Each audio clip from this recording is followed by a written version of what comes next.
la conferencia denominada Género y Transdisciplina, interconexión de la experiencia vivida como categoría de análisis, impartida por la doctora María de Fátima Flores Palacios.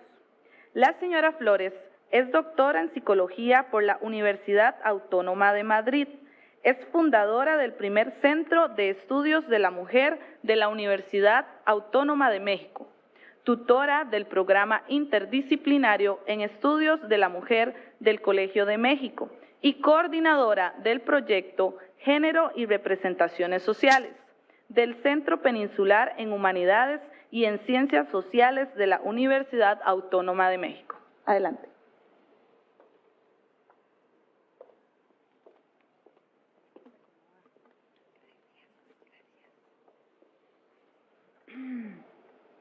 Bueno, muchas gracias y muy buenos días a todos y todas. Estoy muy contenta de encontrarme en esta universidad. Agradezco la invitación que se ha hecho y también la presencia de todos y todas. Creo que es una extraordinaria oportunidad para conversar acerca de los muchos proyectos, ideas y reflexionar acerca de muchas cuestiones que tenemos en mente. Sin duda la organización ha sido extraordinaria. También aprovecho la oportunidad para reconocer este gran esfuerzo. Bueno, dicho esto, voy a dar paso a presentar algunas reflexiones que he hecho a lo largo de un posicionamiento político muy claro que tengo frente al tema de la diferencia y frente a lo que implica integrar esta perspectiva en las ciencias sociales. Mi propuesta se centra básicamente, creo que a partir de lo que implica el desarrollar un marco teórico que integre además diferentes análisis de investigación. Me he dedicado desde el inicio de mi carrera a consolidar la propuesta de lo que implica la perspectiva de género y las representaciones sociales, identificando como una posibilidad importante dentro del campo de las ciencias sociales. Me voy a permitir entonces hacer algún seguimiento histórico en primer lugar, centrar las bases de que consideremos que en las ciencias sociales, a partir de los años 60, se comienza a vislumbrar un cuestionamiento muy profundo a las verdades absolutas que rigieron a la ciencia durante muchos siglos en el mundo. Todos los totalitarismos e imposiciones amparados desde la incuestionabilidad de la ciencia, porque así era, fueron creando un dispositivo extraordinario de poder en la historia, además de una sujeción no solo en relación al conocimiento, sino en relación al comportamiento humano a través de la adaptación fundamentalmente a la norma y al consenso social, de lo cual nos encargamos juiciosamente. Se generó la mejor maquinaria con engranajes pulidos en el control y adecuación social, y la ciencia fue uno de los pilares fundamentales para lograr estos dispositivos, y hay que decirlo.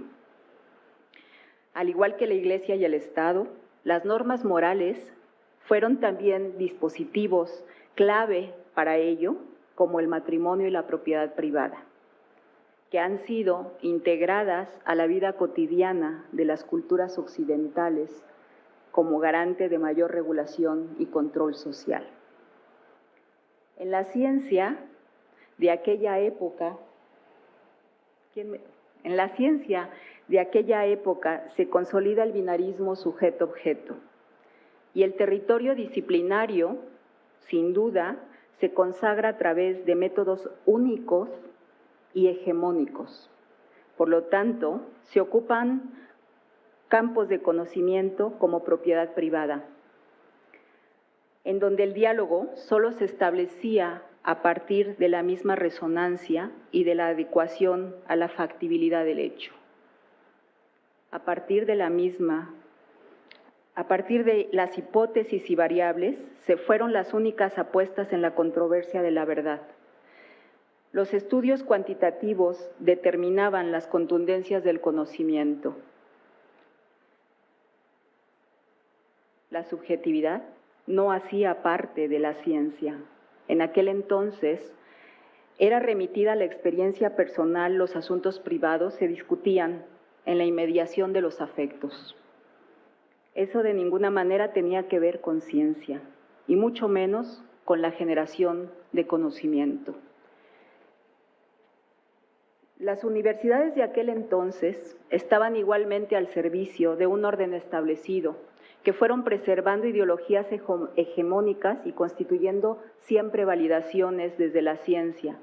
La quema y persecución de brujas fue un ejemplo de aquello. El orden siempre estuvo atrás del obscurantismo del conocimiento. La magia y la cura natural pertenecían a otro orden. Fueron excluidas y alejadas de los círculos de conocimiento las mujeres que practicaban la botánica, nodrizas que amamantaban a los niños y además después eran acusadas de transmitirles enfermedades. Curanderas y parteras fueron perseguidas por el Estado, pero especialmente por la Iglesia. Su incidencia en el conocimiento de la sexualidad y el control de la natalidad fue un hecho inevitable que provocó la intolerancia y el rechazo profundo de los sacerdotes de aquella época. Se utilizó el método de la sugestión para animar a las masas a la persecución de las mujeres poseedoras del conocimiento en aquella época. En esta novela, que se las recomiendo, El clamor de las brujas de Salem, es un ejemplo maravilloso de lo que implica la sugestión para el ser humano y cómo la persecución puede ser totalmente una posibilidad de disenso en las mismas culturas. En esta novela se ejemplifica muy claramente cómo a través del rumor colectivo y a través de las cuestiones que emergen en una aldea, se puede generar todo un dispositivo de control a partir de las prácticas de regulación normativas en ese momento.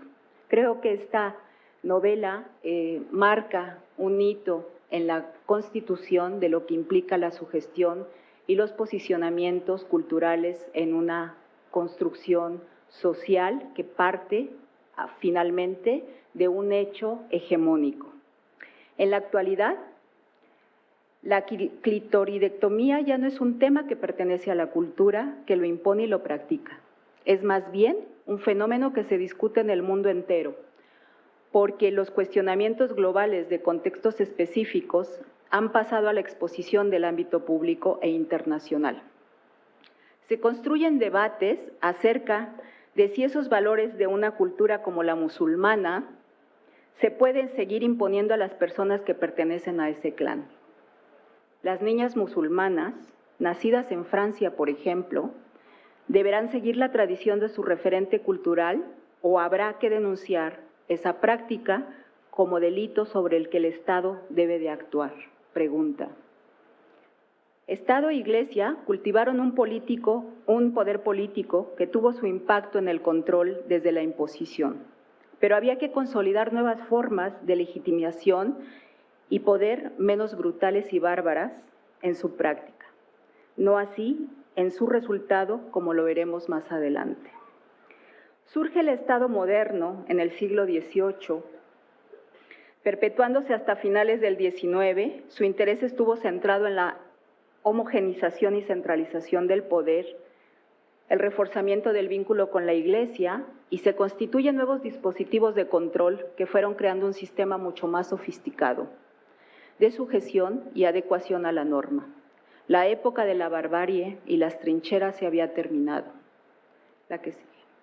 Una masa de pensadores críticos se mueve, entonces, al ser impactados por esa parte de la historia, emergiendo, como saben todos, el siglo de las luces.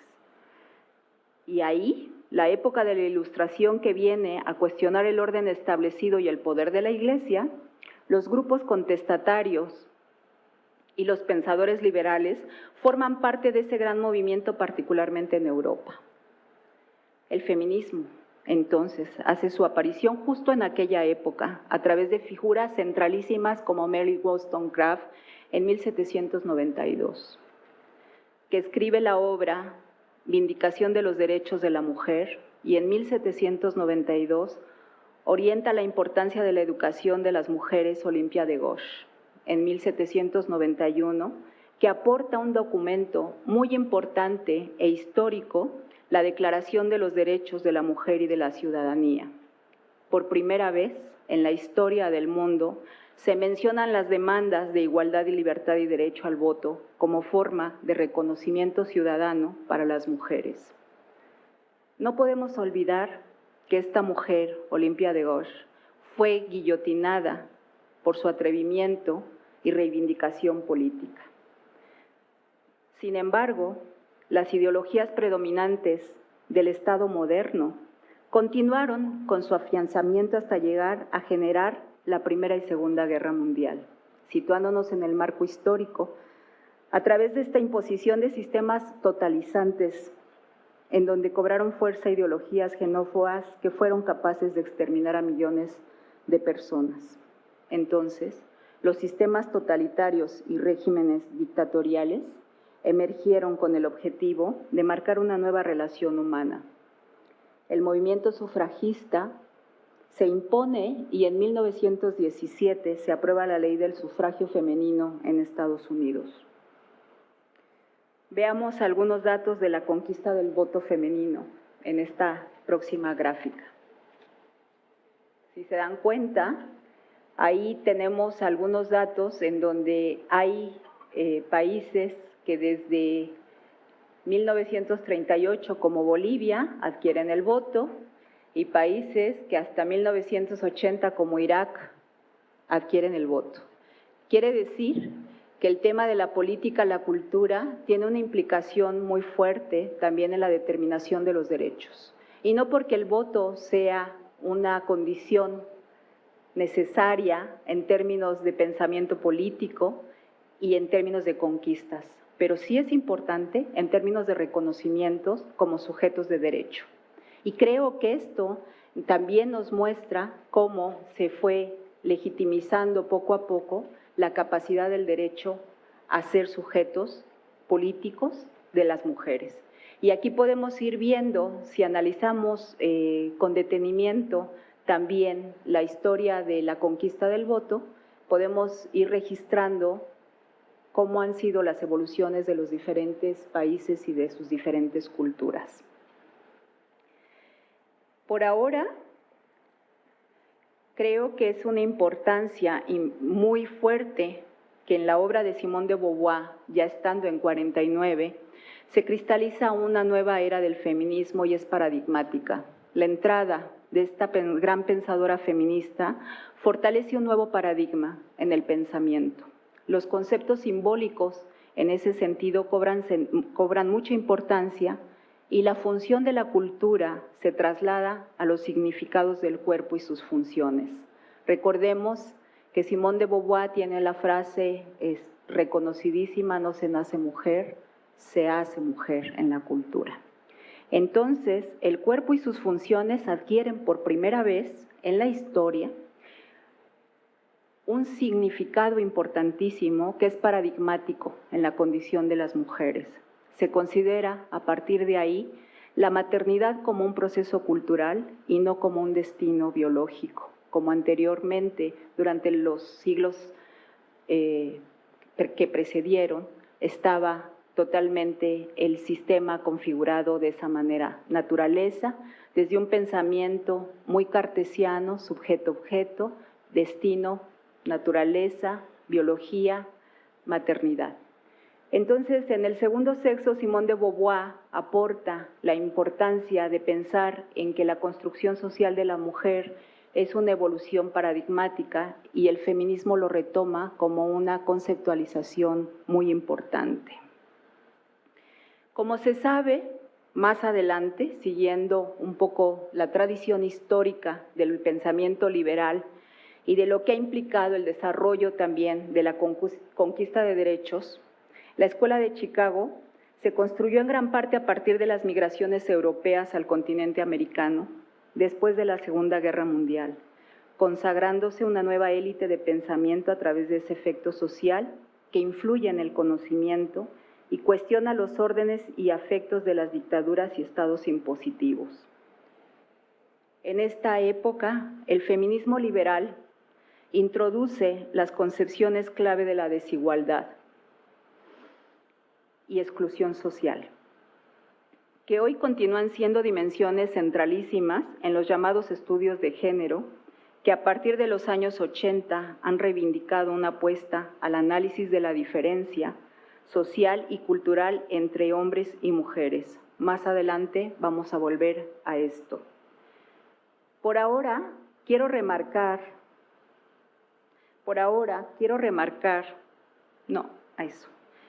que la ciencia no puede estar al margen de la historia. Esto es fundamental. El contexto social es determinante y no se puede asumir un conocimiento alejado de la realidad que vivimos. Los procesos históricos han marcado la pauta para cuestionar y avanzar en las fórmulas del conocimiento. Las teorías deben ser críticas, pero solo se es crítico en la medida en que se es capaz de enfrentarse al saber establecido, negándose a aceptar como verdadero aquello que una autoridad o un método absolutista dice que lo es. Mientras no seamos críticos de esas verdades absolutas, no podremos avanzar. Y esta creo que es una de las premisas más importantes. Estos antecedentes eran necesarios para poder centrar las bases de esta nueva era en la que nos movemos. Una vez que el Estado moderno se afianza y el Estado-nación lo sustituye, también se corren nuevos dilemas en el conocimiento. Entonces, es preciso recorrer a explicaciones interdisciplinarias y transdisciplinarias que permitan comprender los procesos objetivos y subjetivos que encarna el ser humano. Y aquí cobra sentido un análisis profundo de las diferencias a través de la categoría de género como herramienta conceptual. Analizar las diferencias, los valores y las emociones trajo en consecuencia una nueva crisis en la dinámica del conocimiento, a la que aún no se encuentra salida y mucho menos una respuesta integradora de esas diferencias. Entonces, como podrán darse cuenta, quiere decir que de alguna manera, cuando se integra el proceso subjetivo en el conocimiento y las emociones forman parte de ese contexto, el nivel de análisis y de conocimiento paradigmático en la ciencia cobra un giro importantísimo para avanzar en la construcción del sujeto social. El modelo económico, considero, el actual, el neoliberalismo, ya no tiene respuestas ante la caída de las utopías y el logro de las libertades. Estamos en una crisis, porque arribamos a un mundo de inconsistencias políticas y sociales. Estamos en la actualidad, para irnos centrando, que cada día nos confrontan con la futilidad de la ilusión de un mundo más justo y que supuestamente la famosa era de la globalización y el acceso a las nuevas tecnologías vendrían a erradicar las diferencias. Esto es lo que nos han vendido. Pero si observamos las siguientes cifras, entonces sí, las cifras, no, ya vas muy adelante. Ajá. Si observamos las siguientes cifras, podemos concluir que no hay nada más contradictorio y falso, incluso, que pensar que hemos logrado algo en la igualdad. Lo que hemos logrado es que la brecha de la diferencia se abra, haciendo más bien una especie de selección darwiniana, en donde los que más tengan y más resistentes sean, serán los que sobrevivan. Y este es un impacto de la nueva era. En el mundo, como pueden observar, tenemos 702 millones de personas en extrema pobreza, Con la globalización se ha creado el espejismo de tener naciones más justas y equitativas y tolerantes, pero no hay nada más falso que esto. Esta es mi postura. La naturalización de la diferencia ahora es políticamente correcta. Es un elemento que se integra al sentimiento, a la subjetividad, que condensa sentimientos más bien contradictorios, en donde nada está claro. Los jóvenes, ustedes, son una muestra palpable de esto. Las crisis en los proyectos futuros también son una muestra de las condiciones sociales en las que nos encontramos. Son, para mi gusto, el termómetro del malestar en la cultura, porque son ustedes aquellos que nos van diciendo cómo se percibe el mundo, pero también son el futuro, la ilusión y la posibilidad del cambio. De ahí que creo que tengan una responsabilidad muy importante en cuestionar y tomar conciencia del mundo en el que nos encontramos. ¿Cuáles son estas realidades? Si tenemos 66,000 mujeres asesinadas en el mundo y más del 50% ocurren en América Latina. Si hay 250 millones de personas que consumieron droga al menos una vez en 2015 y 1.3 millones de personas viviendo con VIH y hepatitis C. ¿Dónde está la equidad? ¿Dónde está la igualdad? Es una pregunta. Los casos de violencia y feminicidios son una constante en el mundo. No es verdad que es un efecto de los países más pobres. El tráfico de drogas y la venta de estupefacientes es uno de los mercados más poderosos de la economía actual. No podemos cerrar los ojos. Tenemos que estar atentos y alertas a estas condiciones sociales, en donde las mujeres, además, formamos parte de una importante zona de mercado. Lo que Bauman llama, tenemos las famosas sociedades líquidas, porque es así, todo pasa y nada queda, como dice la canción. Sociedades líquidas que finalmente están en unas condiciones en las que es difícil de configurar nuevos proyectos políticos, pero considero que tenemos que hacerlo. Y en las universidades es un espacio de obligación, por eso estoy muy contenta con lo que yo he visto en esta universidad. Muchas felicidades a todos, porque he visto proyectos increíbles que además están tocando y sintiendo efectos justos de su cultura. Y aquí está la prueba de que podemos intentar modificar muchas condiciones. Si contribuimos con un granito de arena, es probable que recuperemos este proyecto de ilusión. Bauman tiene razón si nos quedamos al margen. Sociedades que pasan. Los estudios de género, entonces, nacen justamente con esta visión política de denuncia de realidades. Su naturaleza transversal tiene que ver con las concepciones naturales de la transdisciplina. El feminismo es transdisciplinario, no está en causa. El interés está fundado en el saber para vivir. La ignorancia es el peor enemigo para lograr la igualdad. Tenemos que desterrarla. El discurso de las mujeres y hombres debe ser reconocido como fuentes de conocimiento. Su oralidad es la pauta de la cultura, de su movimiento y simbolización. Las representaciones sociales que construyen son sistemas de significados que requieren ser analizados en contextos de referencia, de pertenencia. La historia no se pierde, más bien, se recupera y se resignifica. De ahí que el saber de sentido común sea el capital fundamental con el cual podamos generar nuevas categorías de análisis. Recuperar el saber de nuestra gente, recuperar la experiencia vivida para resignificar y crear categorías de conocimiento.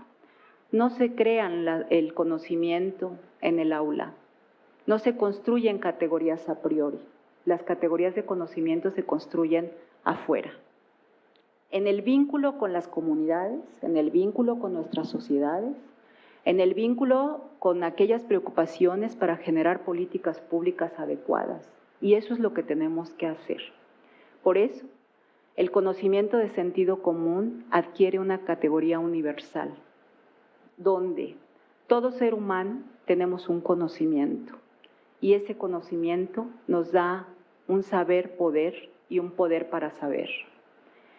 La transdisciplina, entonces, conduce a una nueva manera de entender la realidad y, por consecuencia, a una reeducación de la humanidad, para hacer ciencia con conciencia, para comunicar el conocimiento con el sentido del para qué del mismo.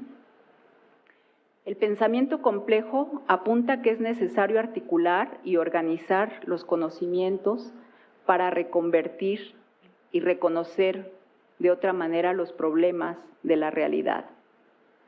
Esta visión es revolucionaria en su propia epistemología, porque implica la libertad del ser humano, no solo de las mujeres.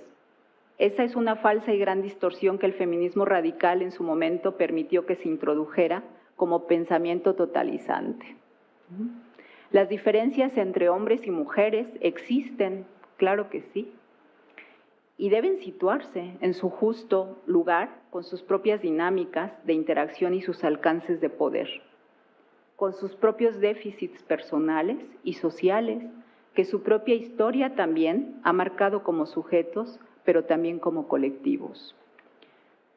Para que el conocimiento sea pertinente, se debe entender que las informaciones o ámbitos aislados de la realidad son insuficientes y que es indispensable considerar su contexto para que adquiera sentido.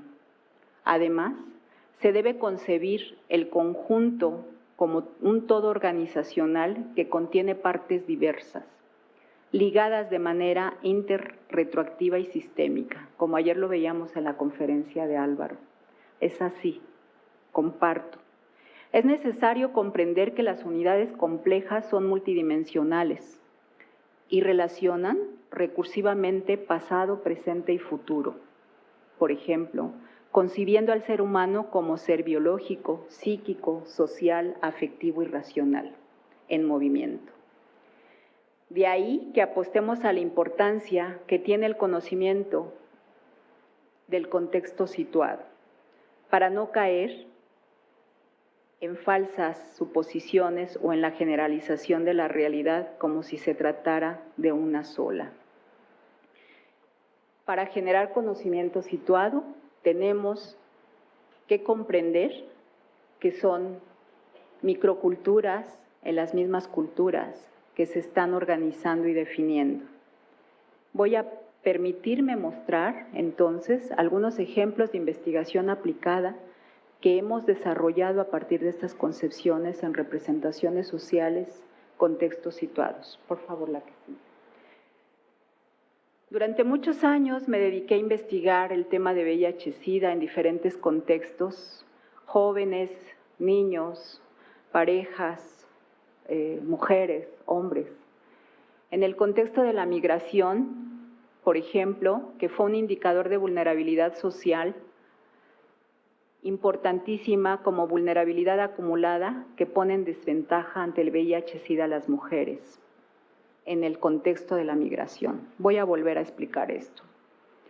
Mujeres migrantes con afectación directa, pérdida de derechos, de redes sociales y recursos, prácticas sexuales de supervivencia y tolerar maltratos extremos.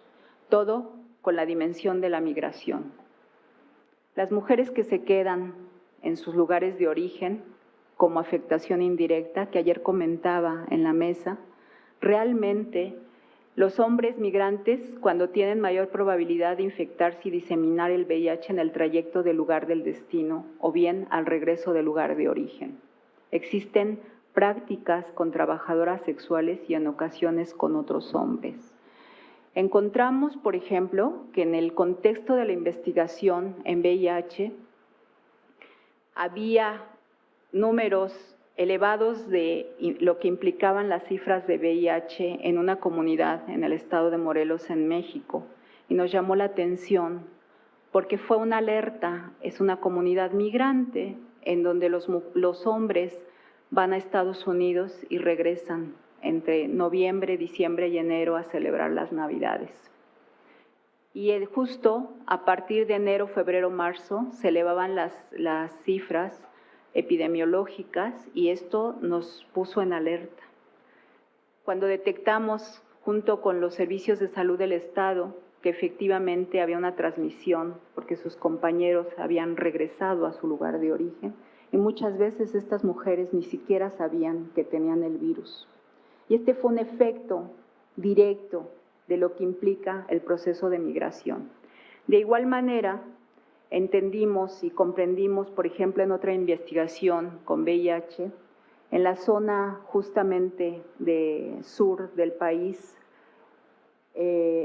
lo que implicaba el cruce de fronteras a través de los camiones y los trailers, como otra de las posibilidades de vehículo de diseminación del VIH, porque los traileros, los choferes que pueden tener el virus, pueden a su vez ir contagiando mujeres por su paso en la práctica de la sexualidad. Son condiciones muy graves, son condiciones que muchas veces los sistemas de salud no atienden como debe de ser, y en estas condiciones la academia tiene que implicar un llamado para que se consideren los riesgos que hay en este traslado, en estos procesos. Además, quiero decirles, la que sigue, por ejemplo, cuando nosotros investigamos cuáles eran los indicadores emocionales asociados a la migración, encontramos una serie de indicadores como depresión, indefensión, las mujeres se quedaban solas en su lugar de origen, automedicación, violencia hacia los hijos, en la desesperación y la soledad, por supuesto baja autoestima, ansiedad, estrés, sometimiento imaginario, porque aunque no estaba el marido, hubo un caso que nos llamó mucho la atención, en donde ella ponía, después de 2 años de estar fuera su marido, seguía poniendo el lugar de él en la mesa. Y simbólicamente representaba una manera de que él estuviera presente, pero había un sometimiento imaginario mediante el cual también controlaba en gran parte el orden establecido y amenazante para los hijos. Y estas condiciones emocionales generan finalmente situaciones de malestar psicosocial que impacta la vida cotidiana de estas personas. Control familiar y comunitario, soledad, miedo a faltar para los hijos o al abandono. Las mujeres no estaban preocupadas por tener el VIH. Siempre, invariablemente, todas las entrevistas que hicimos tenían que ver con los miedos a la muerte, a su muerte, pero no por ellas, sino por miedo a dejar a los hijos en la indefensión. Lo que sigue llevándonos a pensar que el tema de la maternidad, todas las mujeres que somos madres, nos sigue impactando, nos sigue representando una situación que articula gran parte de nuestra ansiedad y de nuestro ser desde la maternidad. Y las mujeres en estas condiciones, a pesar de saberse con el virus, estaban preocupadas más bien por el temor a dejar a los hijos en la indefensión. Situaciones emocionales de alta vulnerabilidad que nos llevaron a pensar en las repercusiones en la salud mental de estas mujeres. Malestar cultural, y de ahí que hablemos de que las sociedades pueden irse enfermando. Podemos tener microculturas, culturas, en condiciones de alta vulnerabilidad social, de alta vulnerabilidad emocional, que están impactadas por diversas dimensiones en la vida cotidiana y que tenemos que atender. El aspecto, generalmente en la migración, se trabaja desde un modelo económico, desde un modelo político, desde la generación también de los derechos, pero poco se ha trabajado el tema de la salud emocional en las condiciones de la migración. Y creo que este es un tema apremiante, que surge fundamentalmente a partir de las condiciones en las que se quedan. Veamos. Después, a partir del 2011, me sitúo en la costa de Yucatán y estoy haciendo investigación en este contexto situado a 90 kilómetros de la ciudad de Mérida, en un lugar paradisiaco, en donde la parte turística del flamingo, la ría, la belleza del mar, es para los turistas, porque la vida cotidiana en Celestún no tiene nada que ver con lo que ofrecen a la vista de la gente. Cuando uno levanta el telón de esas comunidades, se encuentra con unas realidades inmensamente adversas, de condiciones de pobreza, de falta de educación, de falta de salud, no hay acceso a la salud. Hay un solo hospital en donde hay un médico que generalmente no está. No hay ambulancias de traslado para hospitales centrales y la gente vive en la indefensión. Viven en general de su relación con el mar, pero como un nivel de sobrevivencia, en donde son poblaciones abandonadas a pesar de ser un destino turístico maravilloso.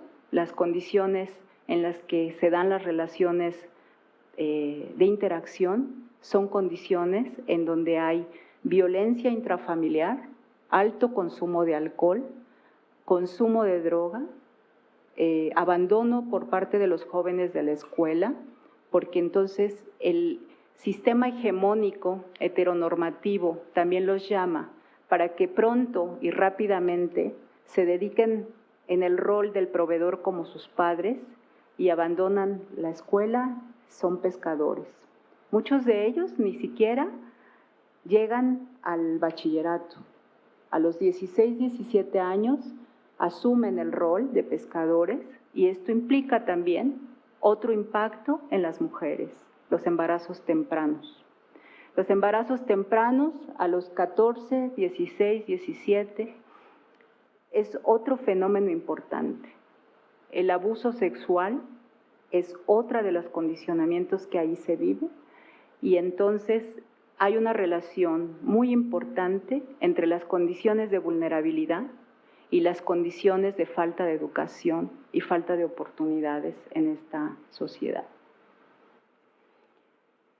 Este es el pasaje turístico. Como ven, es una zona muy linda en donde podemos disfrutar esta otra parte y hasta donde yo realmente no conocía lo que implicaba los altos niveles de vulnerabilidad hasta que dejé de ser turista para convertir un poco mi postura en el análisis de esta sociedad. Aquí les quisiera yo comentar la vulnerabilidad como proceso que integra aspectos objetivos y subjetivos. Es una de las definiciones que he podido concluir de acuerdo a la propia historia y condición de las personas, y como tal no es una constante, pero sí un elemento latente que se aloja en la constitución misma del sujeto universal y que emerge de un contexto de interacción específico. Estas son más o menos las dimensiones de análisis, los malestares de género.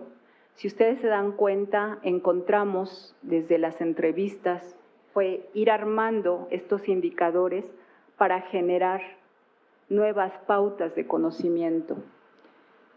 Como malestares de género tenemos la indefensión relacionada con la vulnerabilidad acumulada por su propia historia, el miedo que puede ser por las trayectorias de adversidad vividas, la desesperanza, otra vez en el tiempo, la tristeza como exclusión social, la violencia, otra vez en la exclusión social.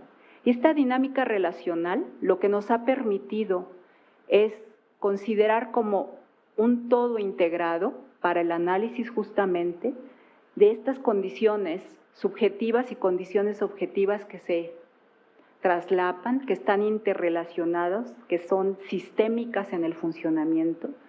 De ahí La familia, la religión, el trabajo, el espacio y el territorio, que son fundamentales en estas condiciones de sobrevivencia, llevan también justamente a lo que implica la convivencia y la interacción, la pobreza en la sobrevivencia, la ignorancia y el analfabetismo, y el conflicto social, territorial, y las pugnas justamente por lo que implican los sistemas de propiedad y territorio en la costa. Si se dan cuenta, este análisis no solamente es un análisis desde el impacto de lo que implica la salud emocional, sino lo que implica justamente los malestares de género por un lado, las situaciones psicosociales por otro, y lo que implican las instituciones como la religión, la familia, el trabajo, el espacio y el territorio. Es decir, tenemos para hacer un trabajo de género que integrar en una totalidad los sistemas de regulación social y de interpretación que, en mi caso, la teoría de las representaciones sociales abre como un paradigma teórico que me permite recuperar el discurso y los significados de las personas a través de su historia vivida. De ahí que igualmente me parece fundamental que todos los estudios tengan siempre una investigación, no puede estar carente ni ausente de un marco teórico que permita analizar a la luz de esa teoría los resultados que encontramos desde la oralidad y desde la experiencia vivida de las personas. En una universidad que se genera conocimiento, tenemos que apostarle a la construcción de nuevas teorías. Y las teorías se construyen recuperando el discurso de las personas. Por lo tanto, nos toca, ¿no? Nos toca y no podemos dejar al margen la construcción del conocimiento desde el saber del otro.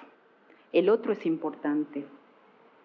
Considero igualmente que es importante construir nuestros propios métodos. Ojo, no hay un método verdadero. Hablar de método en la academia muchas veces nos pone en situaciones bien difíciles, ¿no? Pero desde mi experiencia en la investigación, puedo comentarles que lo importante es generar nuestros propios métodos de trabajo. A partir justamente de ese posicionamiento político frente a la realidad, de esa oralidad y de esa experiencia vivida con la que trabajamos, para adaptar métodos de incidencia social que nos permitan generar deconstrucciones y reconstrucciones de nuevos sistemas interpretativos en la sociedad, ¿sí? Creo que además existen los métodos que se construyen partiendo de que las fuentes orales o las observaciones, según sea el caso, son verdaderas, de quienes las dinamizan y exponen en su vida cotidiana. Nuestra función como universitarios, más bien, es ser capaz de articular esos saberes de sentido común, de experiencia vivida, en categorías conceptuales que permitan justamente el avance del conocimiento, pues este se construye desde la realidad, que también construyen los actores sociales, como hemos intentado mostrar en los ejemplos anteriores. Los problemas, como dice Morán, cada vez son más polidisciplinarios, transversales, multidimensionales, transnacionales, globales, planetarios, etcétera, etcétera, etcétera. Lo que supone entonces desafíos en la construcción de nuevos métodos de conocimiento. De ahí que naturalmente se requiera de la conversación entre diversas disciplinas. Tenemos que apostarle al diálogo multidisciplinar, transdisciplinar, aboliendo fronteras disciplinarias. Ya no nos sirve quedarnos en nuestra disciplina. Tenemos que salir de la disciplina, de la unidisciplina, y los estudios de género están comprometidos con la equidad y la justicia. La transdisciplina en este contexto no es una opción, es una necesidad imperativa que se impone ante la importancia de encontrar explicaciones a esa construcción diferenciada de la realidad, pero lo más importante es cómo lograr la utopía de la equidad. Desde nuestro método,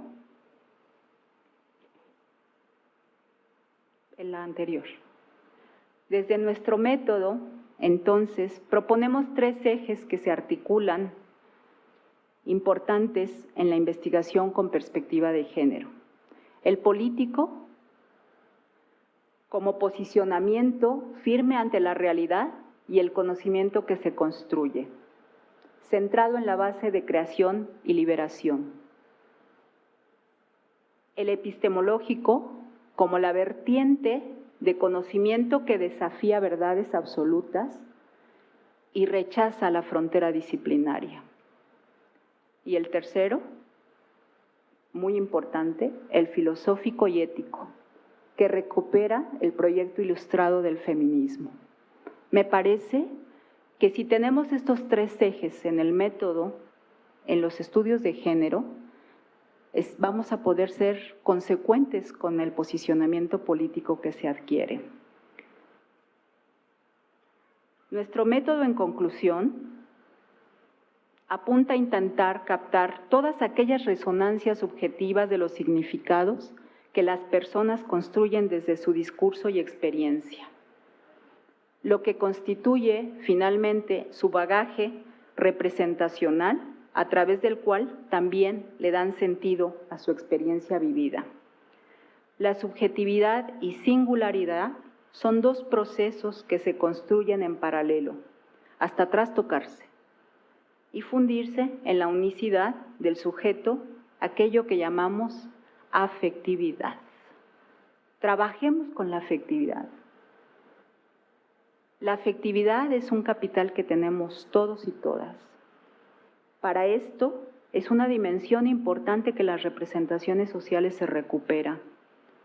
Es necesario regresar a los discursos de las personas, sus prácticas y representaciones, visibilizar sus potencialidades y generar estrategias de deconstrucción para generar una reconstrucción basada en principios nuevos, éticos e innovadores. Es decir, crear otro sujeto de poder, es mi llamado, desde la esencia humana, incluso en condiciones de vulnerabilidad, porque al final todos los seres somos vulnerables. Para ello hemos propuesto la categoría de vulnerabilidad recursiva, que tiene como finalidad recuperar los dispositivos que visibilicen los propios recursos emancipatorios de las personas, independientemente de su condición social, raza y etnia. La vulnerabilidad recursiva, como una categoría que propongo en 2016, es justamente la posibilidad que tienen las personas desde su propia vulnerabilidad para reconstruir su propia historia. Recursiva como un recurso, en el sentido de lo que implica las condiciones y las posibilidades de una dimensión proactiva capaz de transformar su propia realidad. Esta categoría de vulnerabilidad recursiva la construimos desde la oralidad y experiencia vivida en personas con VIH-Sida. Fueron estos sujetos quienes nos orientaron desde su saber de la enfermedad. Descubrimos que la adversidad podía potenciar esos recursos que aparentemente no existían antes de la enfermedad, lo que también demostró movimientos en la propia identidad de las personas. En las enfermedades de este tipo se configura un antes y un después de la enfermedad. No son los mismos, antes de contraer la enfermedad y después de contraer la enfermedad, donde se sitúa entonces un impacto en la identidad de las personas, mostrando que la dimensión del tiempo en la investigación también es una dimensión importante a tener en cuenta en la investigación social. De igual manera, es fundamental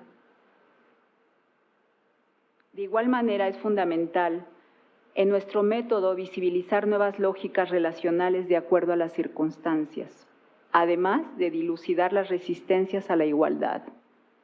Porque los efectos subjetivos y mandatos de género han sido incorporados durante muchísimas generaciones.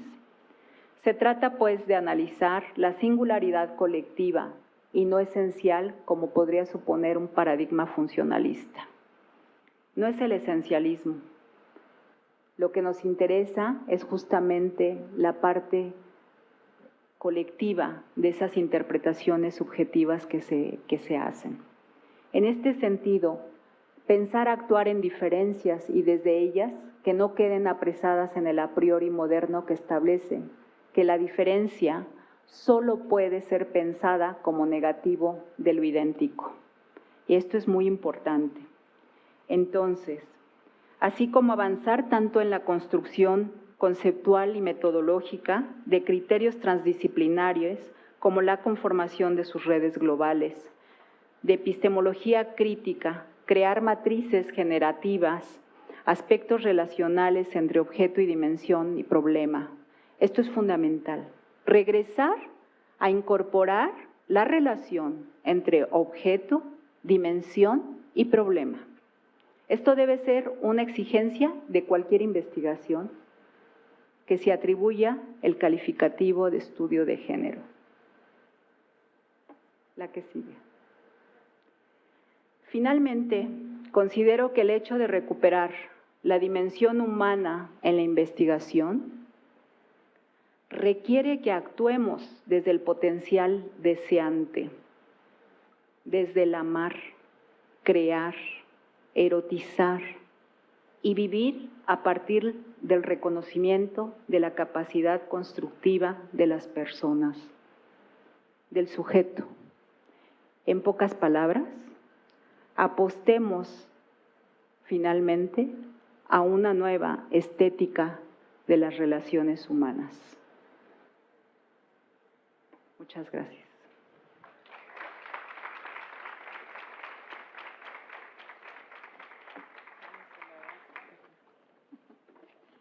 Agradecemos a la doctora Flores por tan interesante conferencia.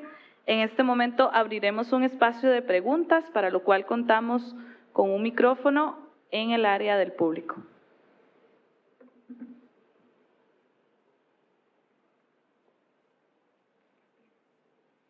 Bueno, agradecerle a la profesora Fátima su excelente intervención y quizás voy a retomar una pregunta parecida a la que me hizo ayer, pero para ver cómo lo trabaja usted. ¿Se escucha? Es relacionada con esa importancia de la colectividad que estaba comentando, ¿no? Por un lado, en el marco teórico es como que dejan claro que es importante acercarse a la realidad a través de ese contexto situado, de esa experiencia vivida. Claro, esa experiencia, ¿cómo lo han operacionalizado? Yo me imagino que eso son entrevistas en profundidad, no es conocer a las personas, reconstruir a través de esas experiencias. Pero luego, por otro lado, comentaba la importancia precisamente de entenderlo desde una colectividad. Entonces, ¿cómo han ligado esa parte más operativa, individual, con interpretarlo de una manera colectiva? ¿Contesto ahora? Sí. Gracias, Álvaro. Me encanta que me hayas devuelto la pregunta, porque finalmente se establece un poco el debate, ¿no?, sobre nuestras preocupaciones. Y creo que algo que me salva, sinceramente, es que yo soy psicóloga, ¿sí? Y mi marco de referencia son las emociones. No puedo ver al sujeto aislado, a la persona aislada de sus emociones. Y las emociones se construyen desde su historia de vida, ¿no? Por lo tanto, desde mi punto de vista, esta manera de significar y de darle significado a su dimensión simbólica no puede ser solo a nivel cognitivo. Tiene su referencia en la dimensión cultural, ¿no? Por lo tanto, el regreso al colectivo, familia, comunidad, contexto, son sus referentes que lo constituyen también. Entonces hay una parte mucho más, digamos, subjetiva, construida a partir de esa significación, pero siempre desde su contexto. Por lo tanto, hablo de contexto situado, como categoría que me ayuda a entender esa microcultura en donde las personas conviven. Y desde ese contexto situado emergen sus sistemas de interpretación en un ir y venir, que van significando también a partir de sus propias vivencias personales, ¿sí? Entonces, no puedo sacar al individuo, a la persona, de este marco referencial, porque finalmente es lo que también lo ha constituido como persona, ¿no? Y en ese sentido, regreso a la interpretación colectiva. Además de que mi marco teórico no me permite hacer análisis individuales. El marco teórico de las representaciones sociales solo se trabaja en términos de contextos culturales colectivos, ¿sí? Para hacer Moscovici, el análisis de la cultura y los sistemas interpretativos están dados desde ahí. Y entonces lo que yo he hecho trabajándolo con la perspectiva de género es llevarlo a la singularidad, ¿sí? Y en este ir y venir de la singularidad como hombres o mujeres, interpretamos nuestra referente cultural. Es un poco lo que he hecho. No sé si contesto. Gracias. Sí. Adelante. Buenos días, mi nombre es Silvia Rojas. Hola, Silvia. Saludos, Fátima, y muy interesante su conferencia. Gracias. Me surge una inquietud y es el hilo fino que existe entre la rigurosidad y el rigor científico o la validez de los procesos que nosotros podemos hacer desde la academia en realidades sociales donde la empiria y la opinión y el sentido común es tan importante, pero también el método que nosotros utilicemos para poder garantizar algún tipo de objetividad dentro de nuestra subjetividad, y que siempre ha sido una gran duda, y es hasta qué momento nos convertimos también en entes colonizadores de la interpretación que podemos dar y de lo que suponemos las personas deben también percibir sobre sus fenómenos sociales o sus problemáticas desde nuestro paradigma interpretativo, y que por lo menos a nosotros como extensionistas nos ha creado también un debate personal de quiénes somos nosotros frente a los otros, ¿verdad? Y para los otros, quiénes somos nosotros. O sea, es una relación también un poco a nivel, o una discusión a nivel más como epistemológica y hasta política. Y que a mí siempre me causa como una duda de que entonces el objeto que estamos tratando de descifrar como objeto de estudio, ¿verdad? No estoy hablando aquí de las personas, sino de los fenómenos, refleja más un interés personal y no necesariamente una realidad o una situación que las personas están identificando como sus problemas, ¿verdad? A veces más es una necesidad muy individual de respuesta a una inquietud de conocimiento, y no necesariamente a una construcción de la interdisciplinariedad o incluso del diálogo con las comunidades en otro nivel. Entonces siempre está como esa línea delgada ¿verdad? ¿De dónde estamos? Entonces quisiera saber desde su opinión si han tenido experiencias similares o cómo lo han podido manejar. Contesto. Gracias, Silvia, porque es una pregunta bien interesante, importantísima, que yo creo que a todos los investigadores sociales nos pasa, ¿no? Es una preocupación constante, ¿no? Sobre todo si pretendemos, por un lado, recuperar ese discurso, ese significado en la experiencia vivida de las personas, y por otro lado, también me pregunto y me he preguntado, ¿quiénes somos para elevar ese saber a categorías científicas, ¿no? ¿Por qué nos llevamos a ese punto?